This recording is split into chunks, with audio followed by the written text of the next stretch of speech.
ஆண்டு ஒன்றுக்கு 7,000 கோடி தமிழ்நாட்டிலிருந்து மட்டும் அந்நிய செலாவணியை ஈட்டிக் கொடுக்கிற மீனவ சமூகம்.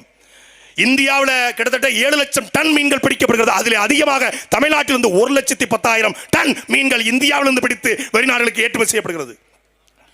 கவிப்பேரசு வைரமுத்து சொல்வார், பூமத்திய ரேகையின் மையக்கோடு பற்றி சென்றவர்கள், ஆனால் வறுமை கோட்டுக்கு கீழே வாழக்கூடியவர்கள் எங்கள் மீனவர்கள் என்று. மீனவருடைய வாழ்வாதாரம் இன்று நடுத்தெருவில் நிற்கிறது.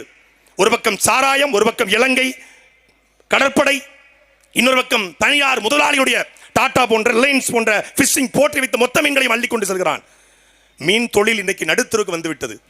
என்பதற்குரிய மக்களே, நேரடியாக 40,000 பேருக்கும் மறைமுகமாக 4 லட்சம் பேருக்கும் வேலை வாய்ப்பை தரக்கூடிய 7,000 கோடி அந்நிய செலாவணியை ஈட்டுக் கொடுக்கக்கூடிய ஒரு தொழிலை இவன் பாதுகாக்க தவறி அந்த தொழிலிருந்து எங்களை அப்புறப்படுத்த நிற்கிறான். அதுக்குத்தான் என் சீமான் சொன்னாரு, நான் வருவேன். முன்னாடி சொன்னாங்க வந்தா செய்வாரு. 2000